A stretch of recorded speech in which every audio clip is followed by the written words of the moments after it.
All right, video two. I think I'm going to actually take my time, and I'm not going to worry about this 10-minute thing. So we might have a video three, because I'm going to go through everyone's team. And last year, a lot of the um, teams in the first half I talked about. In the second half, I really didn't. So people got at me for that. So it'll kind of go in the order of the draft again. So if you're at the beginning, like you'll probably be in this video. If you're later in the draft, check video three.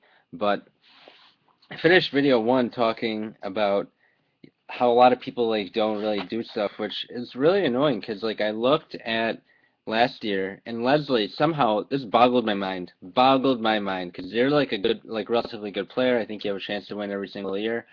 You barely missed the playoffs in the whole you were 6-7. You were in the playoff hunt until the very end. In the whole year, you made five moves.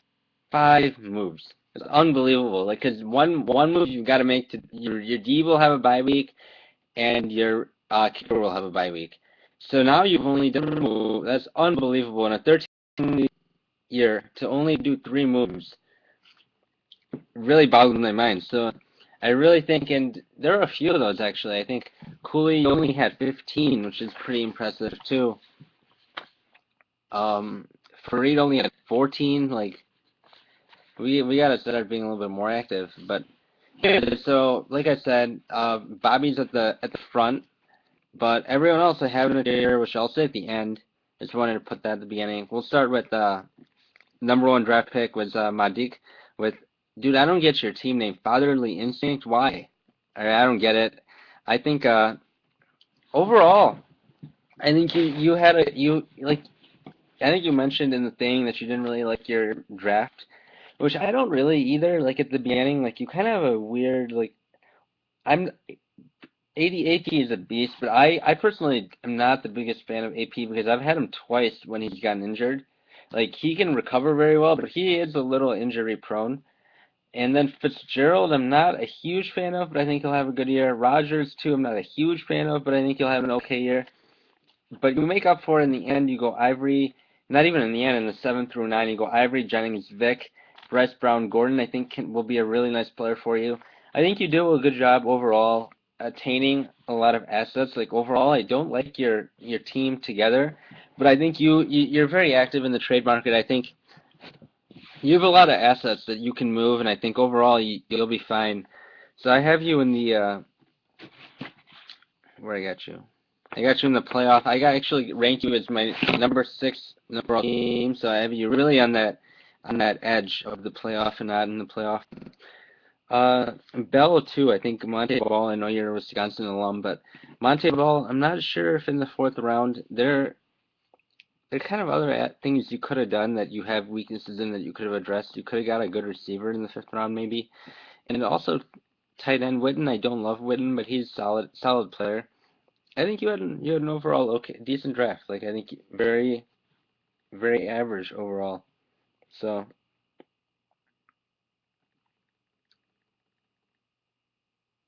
yeah, that's pretty much all I got for you. Second pick we got Farid. Faridadin, I think I told you. Your team. I think I really like your team as like a PPR team. You have the Sproles, Doug Martin. You got. I think that'll be a nice combination. I think you did well towards the end, which is something I actually really want to talk about. I think that is kind of like what I think in terms of overall draft strategy. I think the front end of the draft is very overrated. Like I never do well in the front, and but if you can get people, like for example, for Cooley last year, got Crabtree in the 11th round, who really made a difference for him at the end of the year because he had Titus Young, the receiver formerly known as Titus Young, junior or senior, Titus Young senior in the seventh round who didn't work out. You had Crabtree in the 11th who made up for that, and he got you the championship. So I think the end, I think Kembrell Tompkins could really be that guy. That guy is an absolute monster. To get him in the 10th round could really be the steal. I think you did really well to get Jared Cook also in the 11th, and you got a very good. You did well because Gore, like the thing I don't like about Gore, like he's a very good player, but he historically week 10 and on will slow down a little bit, but you did very well to get Hunter. Very good handcuffing. I think everyone should start really doing this more. The next team we'll talk about, Rated R. I think you really fucked up in that you did not handcuff Arian. And Fareed actually did that for you. Fareed got Arian or he got Tate in the 8th round, so that'll be good. So overall, Fareed, I put you in the top tier. Actually, I have you as my number 2 overall team. So other things I wrote down for you, I wrote overall. Your weaknesses I would be concerned about would be your second wide receiver, Garcon. I actually really like him, but like you said, I'm kind of concerned about he will get hurt, but I think that's where you have Tompkins, which will really make up for that. Cook, I think is a little bit. I think everyone other than Bobby has like major question marks, and I think Cook too. People have been raving about him, but you really don't know what exactly you're gonna get. Like I'm not exactly sure what the final product will be. Sproles too. I don't know if Sproles will be really. I've only owned him in PPR, which he's a monster, so I don't know how that'll translate.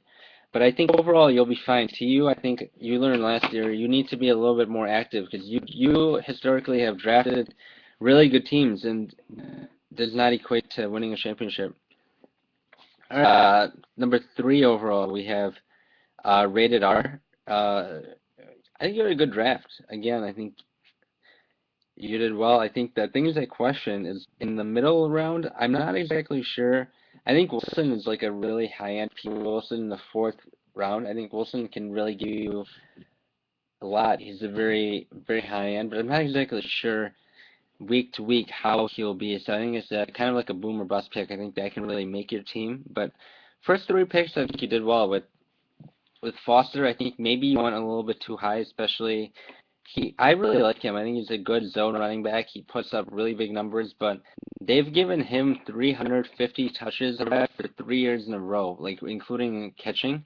So he's really that's a lot. Not many people can take that. So I think if you were to go with him, I think you definitely have to get Tate, even if you have to get Tate earlier than you would have liked. I think Tate would have been an essential player for your team, which you didn't do.